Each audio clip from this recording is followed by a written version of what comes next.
여러분 안녕하십니까? 김왕식입니다. 매년 반드시 교대에서 출제되는 문제 5선 살펴보고 있습니다. 지난 시간에는 창의적인 학습에 대해서 나름대로 살폈습니다. 이번 시간에는 왕따와 학교 폭력의 원인, 그 해결책에 대해서 생각을 해볼 것인데, 여러분 나름대로 원인이 무엇인지, 해결책이 무엇인지 생각해 보셨습니까? 왕따와 학교 폭력의 원인 중에 우리가 놀랄 정도로 중요한 것이 하나 있는데, 그것은 왕따 당한 학생, 피해자가 원인 제공자다라고 하는 것입니다. 여러분들 오해할 수 있는데 이것을 끝까지 잘 들으셔야 됩니다. 여러분 생각해 보실까요? 왕따를 시킨 학생에게 너 왜 저 아이를 왕따 시켰니? 그러면 그 아이가 이렇게 이야기할 겁니다. 저 아이가 바보 같아서요. 저 아이가 나에게 말을 함부로 해서요. 저 아이가 지나치게 잘난 척을 해서요. 저 아이가 못생겨서요. 저 아이 머리 스타일이 이상해서요.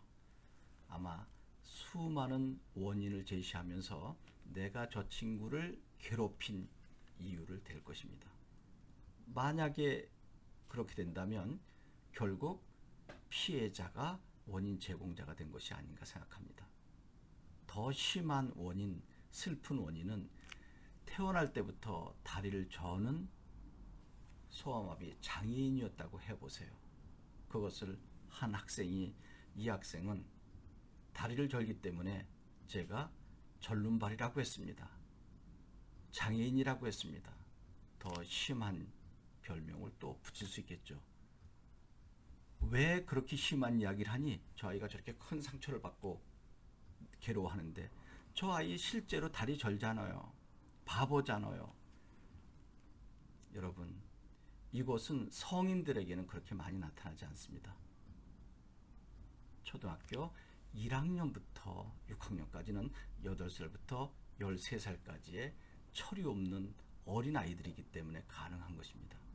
그래서 모 교수는 나름대로의 논문에서 모든 원인 제공은 피해자, 왕따를 당한 사람이다 라고 하기까지 했는데, 그것을 슬픈 원인이라고 이야기했습니다. 여러분, 아무리 그렇다 할지라도 그 학생들을 놀리면 안 되잖아요. 그 학생들을 괴롭히면 안 되잖아요. 그렇게 태어난 것도 너무너무 슬프고 가슴 아픈 일인데, 그 학생들에게 그렇게 별명을 부르고 심지어는 폭력을 가하는 것은 바람직하지 않습니다. 그러면 원인이 그 학생들이 제공한 것이다? 아니죠. 가해자에게 원인이 더 있는 거죠. 그런 학생들을 보살펴주고 격려하고 도와주지는 못해도 그 학생들을 괴롭히는 것은 그 가해자의 심성 또는 태도에 문제가 있는 것 아닌가요? 그러면 이제 어떻게 해야 되겠습니까? 그 중심에 있는 담임 선생님의 역할이 가장 큰 거죠.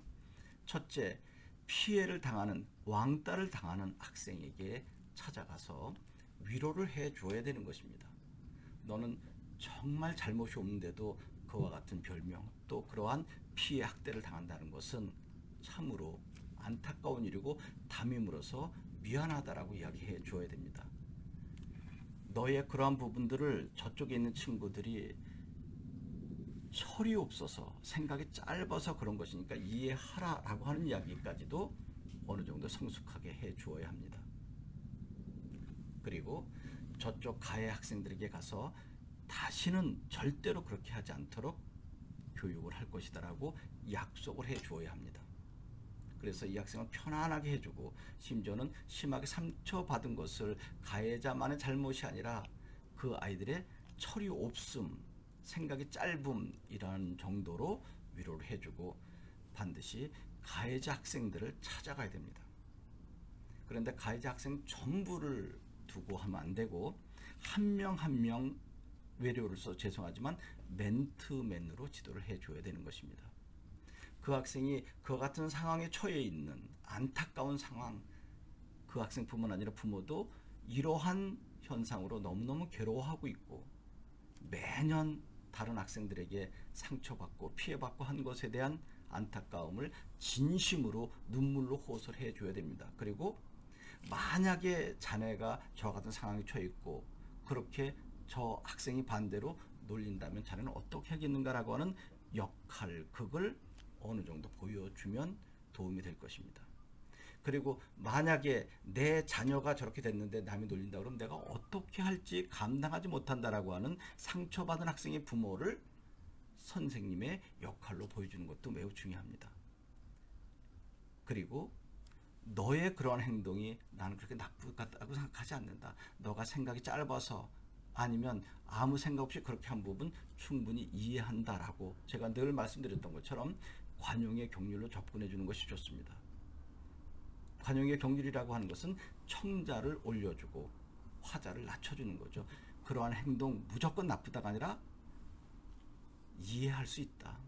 그러나 너의 그러한 작은 행동, 언행이 학생에게 큰 상대에게 상처를 준다면 이것은 바람직하지 않다라고 하는 경각심을 분명히 주고 절대로 그렇게 하지 않도록 따뜻하게 보듬어 준다면 저는 분명히 해결될 수 있다고 생각합니다.